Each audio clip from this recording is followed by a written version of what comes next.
All right, let's go. Stage 1. The molecular cloud.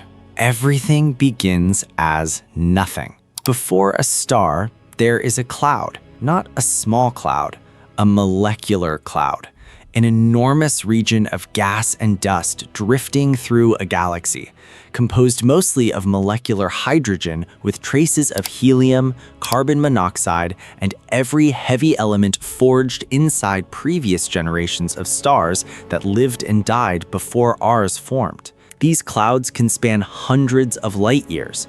The Orion molecular cloud, the nursery where stars are forming right now, is approximately 1,500 light years away and covers a region larger than most people's intuitions can handle.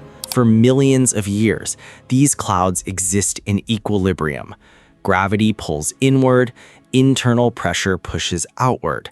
Nothing happens. Then something disturbs the balance. A nearby supernova sends a shock wave through the cloud. Two clouds collide.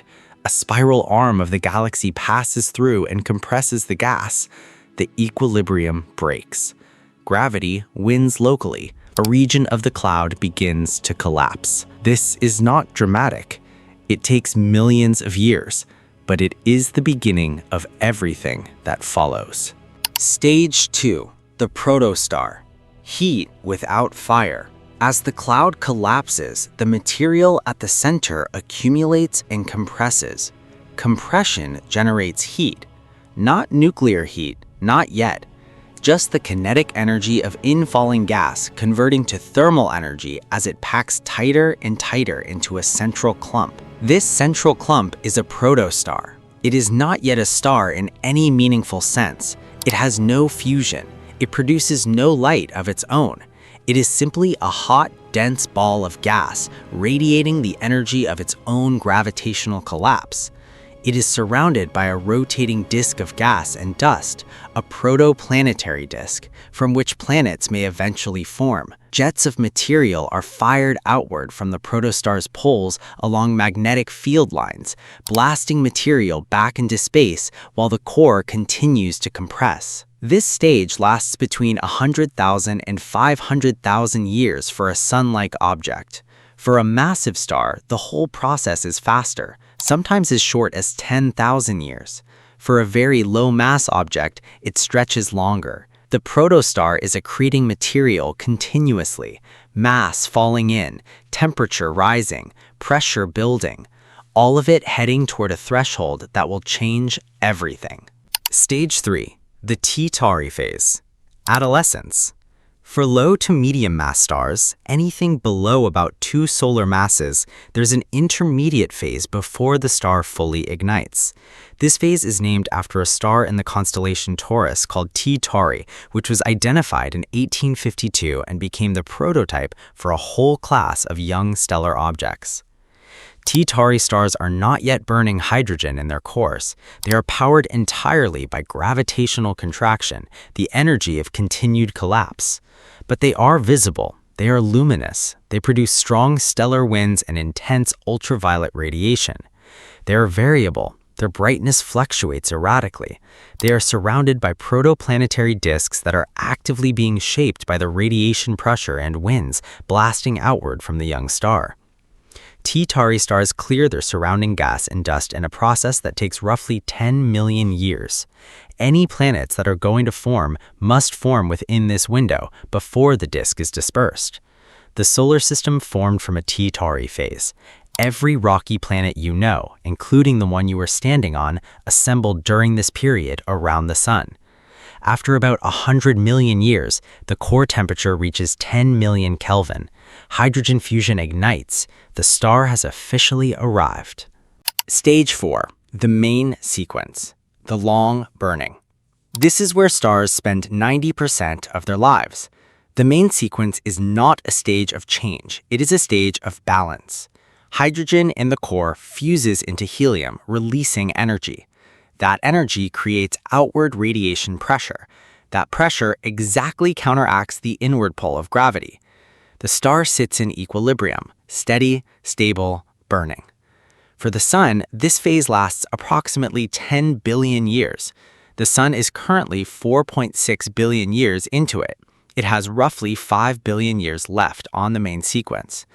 But not all main sequence stars are the same. Mass determines everything. A red dwarf, a star with less than half the Sun's mass, burns so slowly and so efficiently that it can remain on the main sequence for 10 trillion years. The universe is only 13.8 billion years old. No red dwarf has ever left the main sequence. None have died yet. They are the longest-lived objects in the universe that are currently active. A blue supergiant, a star with 20 or 30 or 50 solar masses, burns through its hydrogen in as little as a few million years. It is blisteringly hot, tens of thousands of Kelvin at the surface compared to the Sun's 5,778. It burns bright and fast and dies violently. The relationship between mass and lifespan is inverse and dramatic. The bigger the star, the shorter the life. During the main sequence, hydrogen is slowly but continuously converting to helium in the core. The helium accumulates. The core gradually becomes denser. The fusion zone slowly migrates outward. The star incrementally brightens over billions of years. The early Sun was about 70% as luminous as it is today. Stage 5. The subgiant. The beginning of the end. Eventually, the hydrogen in the core runs out.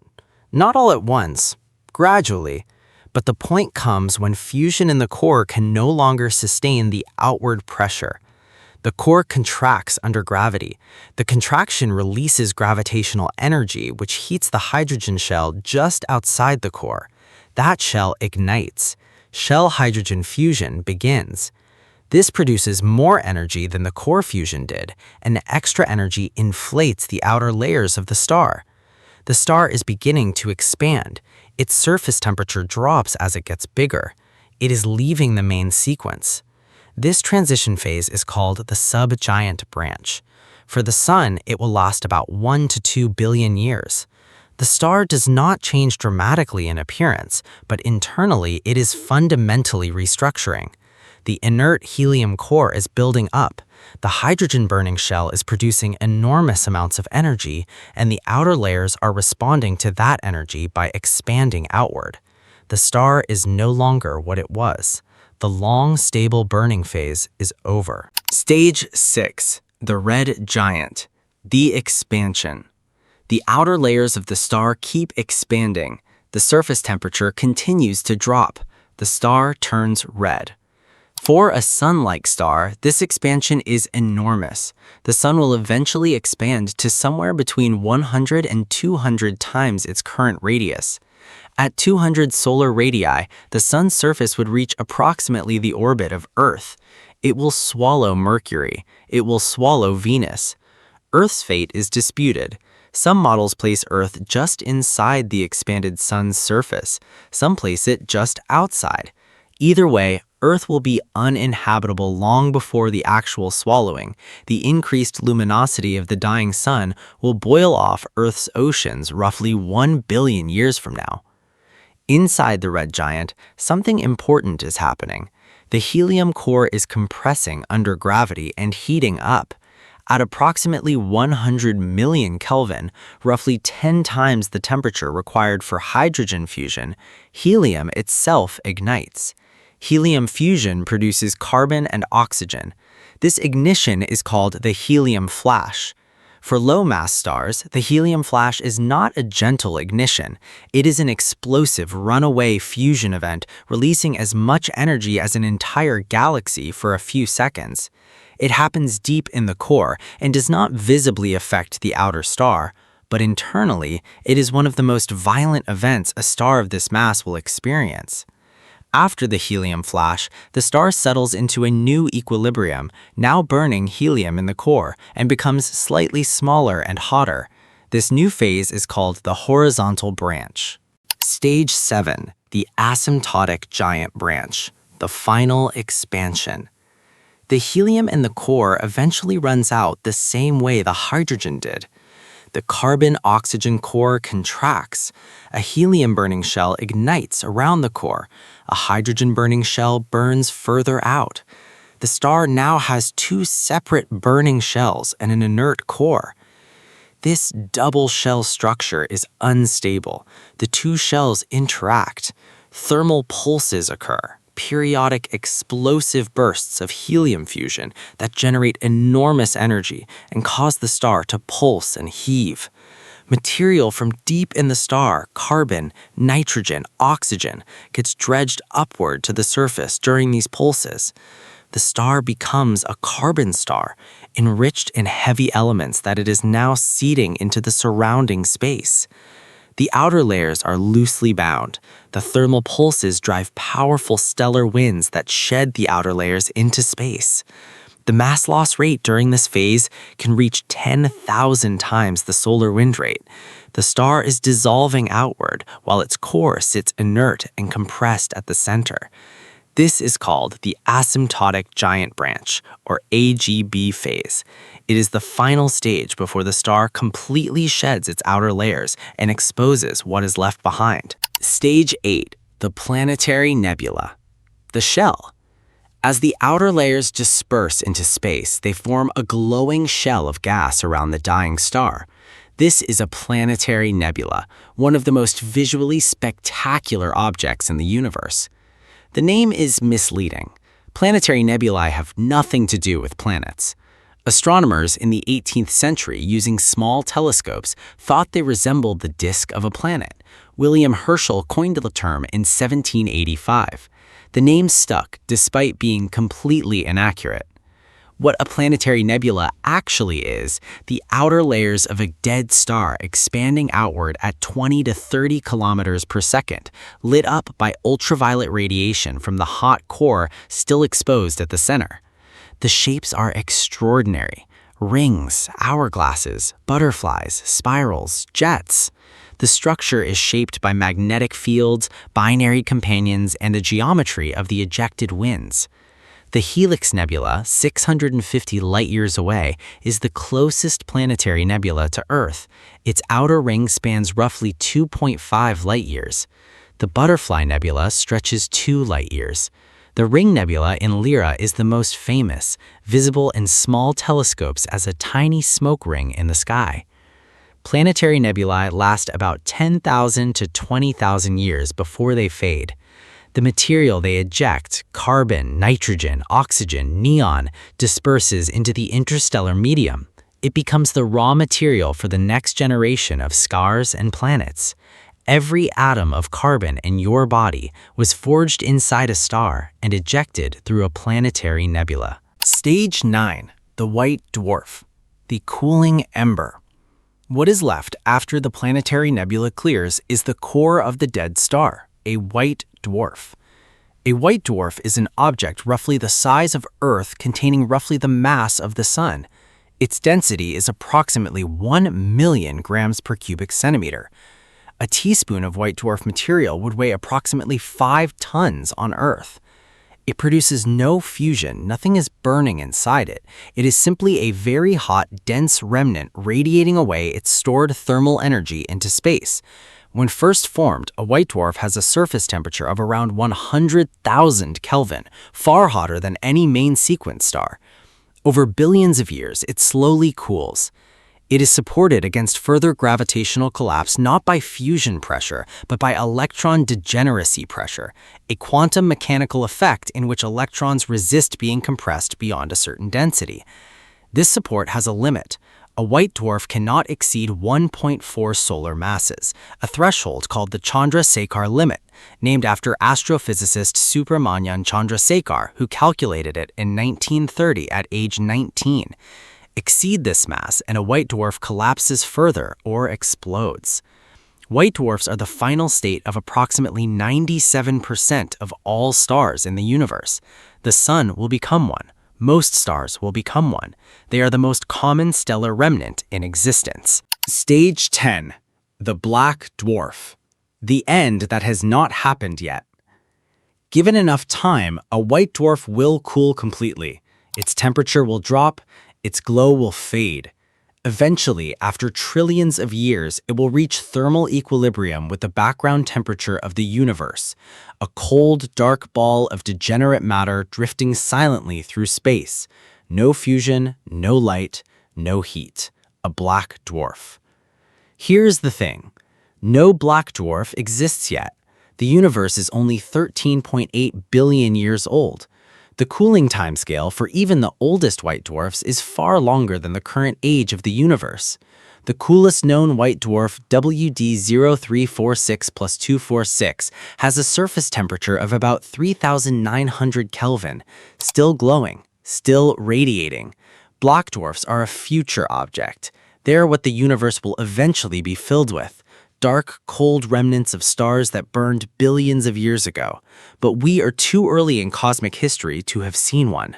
Stage 11, the massive star path, when mass changes everything. Everything above describes what happens to a star like the Sun, low to medium mass. But for stars above approximately 8 solar masses, the ending is completely different. After the red supergiant phase, these stars do not gently shed their outer layers. Their cores do not stop at carbon and oxygen. They are hot enough and massive enough to keep fusing. Carbon fuses into neon, neon into oxygen, oxygen into silicon, silicon into iron. Iron is the end. Iron fusion does not release energy, it absorbs it. The moment an iron core begins to build up in a massive star, the star is within hours of death. The core accretes iron until it reaches the Chandrasekhar limit. Then, in less than 1 second, the core collapses from Earth-sized to city-sized. The collapse releases more energy in that 1 second than the sun will radiate in its entire 10-year billion lifetime. The outer layers hit the collapsing core and rebound. A shockwave rips the entire star apart. This is a core collapse supernova. The explosion is visible across billions of light years. The light from a single supernova can briefly outshine its entire host galaxy. What is left behind is either a neutron star or a black hole, depending on how massive the collapsing core is. The neutron star. Matter at its limit. A neutron star is roughly 20 kilometers in diameter, city-sized, containing 1.4 to 2 solar masses. Its density is 4 times 10 to the 17 kilograms per cubic meter. 1 teaspoon would weigh approximately 7 million elephants. Its surface gravity is 100 billion times Earth's. A newly formed neutron star has an interior temperature of 10 to the 12 Kelvin, a trillion degrees. It is supported by neutron degeneracy pressure, neutrons packed so tightly that quantum mechanics prevents further compression. Many neutron stars are observed as pulsars, rotating neutron stars that fire beams of electromagnetic radiation from their magnetic poles. Some rotate 716 times per second. Some neutron stars become magnetars, objects with magnetic fields 10 to the 15 Gauss, 1,000 trillion times stronger than Earth's magnetic field. A magnetar flare in 2004 from SGR 1806-20 briefly illuminated Earth's upper atmosphere from 50,000 light-years away. The black hole, the final state. For the most massive stars, above approximately 20 to 25 solar masses, the core collapse does not stop at neutron degeneracy pressure. The mass is too great. Gravity overcomes everything. The core collapses without limit. A stellar black hole has a mass between 5 and roughly 100 solar masses compressed into a singularity, a point of infinite density where our current physics breaks down. The event horizon, the point of no return for a 10 solar mass black hole, has a radius of approximately 30 kilometers. This is not a hole in space. It is a region where space-time curvature is so extreme that the escape velocity exceeds the speed of light. Nothing that crosses the event horizon, not matter, not light, not information, can return. The most massive stars in the universe end here.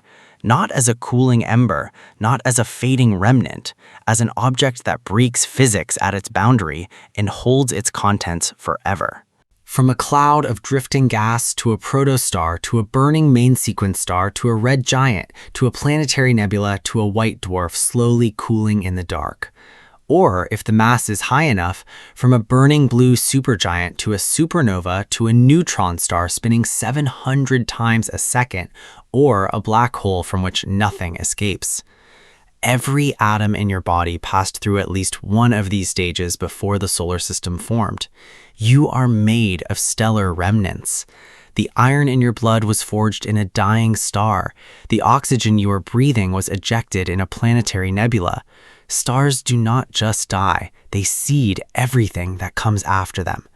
Subscribe to Cosmic Hives. See you in the next one.